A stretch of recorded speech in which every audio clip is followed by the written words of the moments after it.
183 గజాల 3BHK villa కేవలం 25 లక్షలు మాత్రమే. డార్లింగ్ ప్రభాస్ ఫ్యాన్స్ ఎప్పుడెప్పుడా అని ఎదురు చూస్తున్న సలార్ మూవీ ఎట్టకేలకు ప్రేక్షకుల ముందుకు వచ్చేసింది.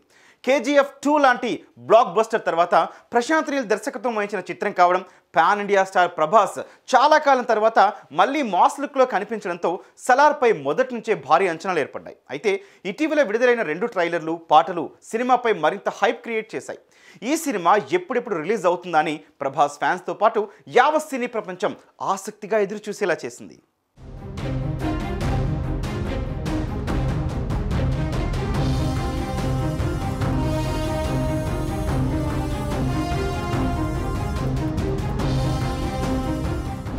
పాన్ ఇండియా స్టార్ అంటే ఫ్యాన్స్లో ఏమాత్రం క్రేజ్ ఉందో ప్రత్యేకంగా చెప్పాల్సిన అవసరం లేదు. డార్లింగ్ సినిమా వచ్చిందంటే చాలు థియేటర్లలో అభిమానుల కోలాహలం నెలకొంటుంది. పృథ్వీరాజ్ సుకుమారన్ ప్రధాన పాత్రలో దర్శకుడు ప్రశాంత్ నీల్ తెరకెక్కించిన చిత్రం సలార్ శుక్రవారం ప్రపంచవ్యాప్తంగా విడుదలైంది. ఈ సినిమాపై ఫ్యాన్స్ భారీ అంచనాలు పెట్టుకున్నారు. అయితే సలార్ సినిమా కోసం అర్ధరాత్రి నుంచే థియేటర్లోకి వచ్చేశాడు. దీంతో అన్ని ఏరియాల్లో హౌస్ఫుల్ కలెక్షన్స్తో రికార్డు క్రియేట్ చేశాడు ప్రభాస్. బాహుబలి తర్వాత ఆ రేంజ్ హిట్ కోసం ఆయన ఫ్యాన్స్ ఎంతగానో ఎదురు చూస్తున్నారు. ప్రస్తుతం సలార్కు వస్తున్న టాక్ చూస్తుంటే ప్రభాస్ భారీ హిట్ కొట్టాడని టాక్ వినిపిస్తోంది. విడుదలైన అన్ని ఏరియాల్లో సలార్కు పాజిటివ్ టాక్ వస్తోంది. దీంతో డార్లింగ్ ఫ్యాన్స్ ఫుల్ జోష్లో ఉన్నారు.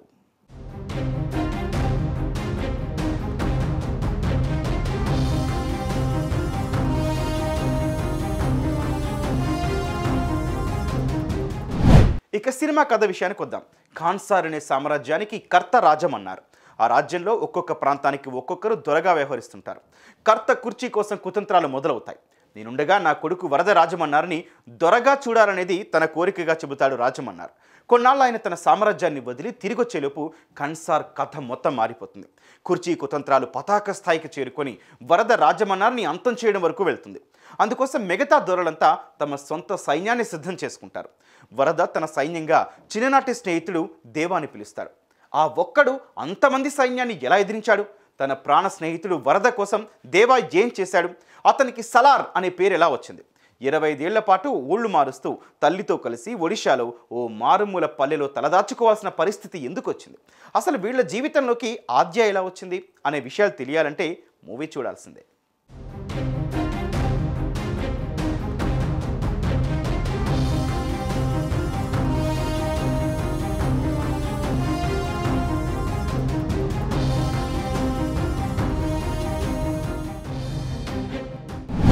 ఈ మూవీలో కథ కంటే కూడా కోలార్ గోల్డ్ ఫీల్డ్స్ అంటూ ప్రత్యేకమైన ప్రపంచాన్ని, పతాక స్థాయి హీరోయిజాన్ని స్టైలిష్గా తెరపై ఆవిష్కరించిన విధానం ప్రేక్షకుల్ని ఎంతగానో ఆకట్టుకుంది.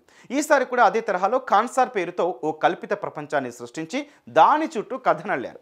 KGF సినిమాలతో పోలిస్తే హీరోయిజం, ఎలివేషన్ల కంటే ఇందులో డ్రామాకి ఎక్కువ ప్రాధాన్యత ఇచ్చారు. ప్రభాస్ విషయానికి వస్తే చాలా రోజుల తర్వాత అభిమానులు మెచ్చేలా ఈ మూవీలో కనిపించారు ప్రభాస్. ఈ మూవీ మొత్తం స్నేహం, అధికారకాంక్ష, ప్రతీకారం చుట్టూ తిరిగిన సినిమా ప్రేక్షకులను ఎంతగానో ఆకట్టుకుంటోంది.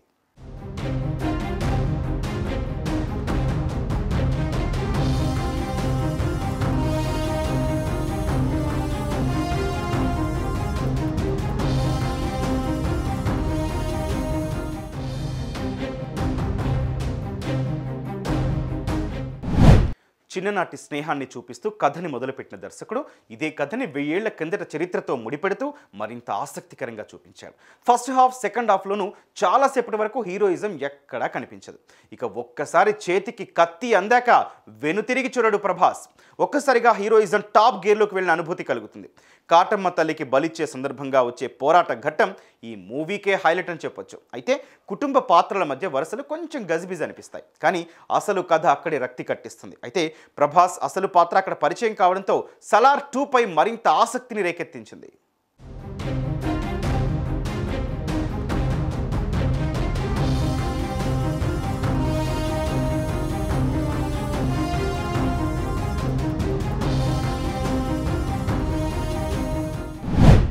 బాహుబలి పాన్ ఇండియా సినిమా తర్వాత మళ్ళీ ప్రభాస్ అభిమానులు ఆశించినట్లుగా తెరపై కనిపించారు. ఆయన తల్లిచాటు కొడుకుగా, మాట జవదాటన స్నేహితుడిగా అమాయకంగా కనిపించిన విధానం ప్రేక్షకులను ఎంతగానో ఆకట్టుకుంటుంది. ప్రభాస్ హీరోయిజం, ఆయన స్టైల్ ఆకట్టుకుంటుంది. బాగా డిజైన్ చేసిన ఆ సన్నివేశాల్ని అంతే అవలీలగా చేసేశారు ప్రభాస్. పృథ్వీరాజ్ సుకుమారన్, ప్రభాస్ స్నేహితులుగా ఇద్దరి మధ్య చాలా మంచి కెమిస్ట్రీ కనిపించింది. ఓ మామూలు కథని కల్పిత ప్రపంచం చుట్టూ అల్లి తన ప్రత్యేకతని ప్రదర్శించారు ప్రశాంత్ నీల్.